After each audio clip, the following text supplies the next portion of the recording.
Hello. Buying a cottage in Sweden is one of the best things I've done in my life. But if I were to do it all again, there are some things it would have been very helpful to know. And if you're thinking of maybe buying a cottage in Sweden or maybe buying yourself a special retreat somewhere else, you may find some of these tips helpful. So, the first thing I think it was helpful to discover is that it gets dark really early here and it stays dark really late in the morning. So I think when I came in late December, it was getting light at about 9:30 in the morning and getting dark, pretty dark by 3:30. The upside of that is actually because that's so much a part of the Swedish traditions, is that everybody certainly in this local area puts lights in their windows so that when you're driving along the country roads, all the houses have lights in their windows and they've got their Christmas lights up, but they stay on a lot longer than the traditional 12 days that you see in the UK. So another thing that was pretty surprising is obviously if you have a wood stove or you've got two wood stoves as I have in my cottage, actually you need a lot of wood to get through a winter. And it's been surprisingly difficult to find somewhere we can buy wood in bulk locally. In fact, it's taken us maybe 3 years to find somewhere we can actually order wood in bulk locally, which is surprising because obviously you can get wood in bags in like the local co-op, although that's not how they say co-op in Sweden. I think they say Coop anyway, and IKEA and all the hardware stores. But you can't buy wood in bulk, and that took a really long time. There are also a few surprise costs. So, for example, the road on which my cottage is an unmade up road. And so their community all put together to maintain the road. So there's a small cost for that. I think about 600 crowns, maybe 800 crowns a year to put towards maintaining the use of the road. There's also, which surprised me, and I suppose I should have expected it, a tax. Each year, if you own a property, you get taxed on it, which kind of there's a logic to it. But again, it was a surprise to me, and I hadn't asked the question. And until I got the bill from the Skatteverket, I didn't know that was coming. So, surprise! More surprises are that obviously the first cottage I bought, and if you haven't seen that video, I'll pop it up here because we're talking about my second cottage because my son now lives in the first cottage I bought. The first cottage didn't have any running water or anything, whereas the second cottage is wonderful because it has a shower and a bathroom and running water, cold and hot water in the sinks in the kitchen. But and also it has radiators. Now the downside of that is when you have a week of -8 temperatures, guess what? Those pipes want to freeze. And if you don't put antifreeze in them, and even if you do, sometimes you get fun things. So this visit I've come and my shower has obviously frozen. The pipes there are frozen. And I've got to go and get a part tomorrow with my son to replace that because the water's leaking everywhere. One of the things I hadn't thought about really was that each time I came, even though I wasn't renting a cottage, I would need to hire a car. So what I've now done is in the winter, I do hire a car, but in the summer, I have an electric bike here. And so I do a combination of getting a bus from the airport to Gothenburg Central Station, then get a train from Gothenburg up to the local city, then get a bus from the local city down to the local village, and then it's an hour's walk from there to here. So obviously I'm not going to be trying to do that in the winter when there's potentially snow and minus silly o'clock temperatures. Now, one of the things I absolutely love about living in Sweden is that you are so close to wildlife. So on this road here, actually last time I was here, we had a massive couple of elks literally run across in front of the road. And very often in the summer, and actually on this visit, I've seen hares in the fields, and there's beavers by the local lake, and there's wolves probably about 5 miles away. Now, that's all very good and well, but what that also means is that there's a lot of other wildlife that you may not want. And part of the downside of all this wonderful wildlife is there are also mice and mosquitoes.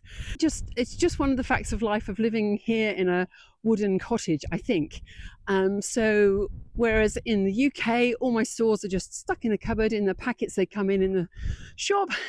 In Sweden, I've got glass jars and containers and tins to decant everything into to try and keep the little darlings out.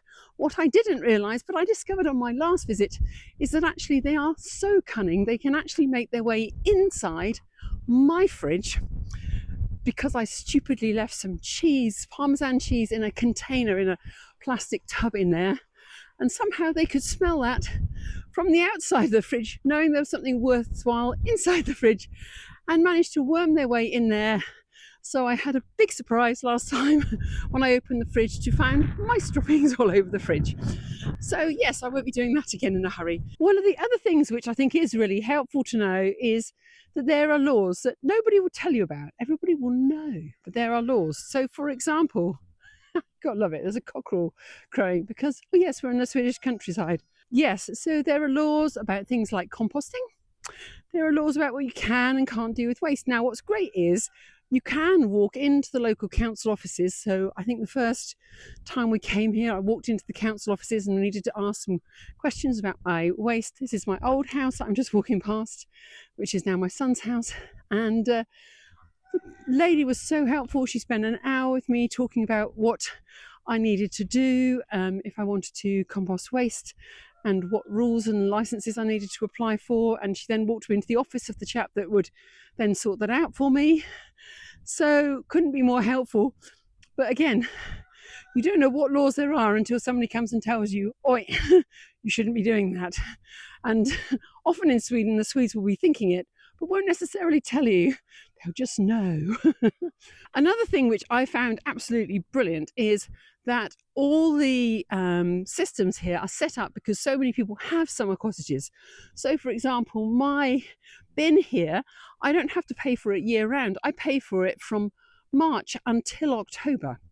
So I literally just pay for it for the summer months. I don't need to pay for the winter because in the winter they're not going to be picking it up. And so you pay a reduced fee. And the same with the internet. So all I have to do is, with my internet, I can choose from one of 3 different speeds. I think the lowest one is 199 crowns a month. So I can just email. So I've just come out to Sweden for a long weekend, and I emailed on Friday saying, can you set me up with a month of broadband? And she emailed me back saying, which speed would you like? And I said, this speed. And bang, I arrive here and the internet is on and running. But it's only for a month, so I don't have to pay for internet for all the months that I'm not here. One of the challenges here is actually it's really tricky as a British person to get a Swedish bank account, especially if you're not a Swedish resident.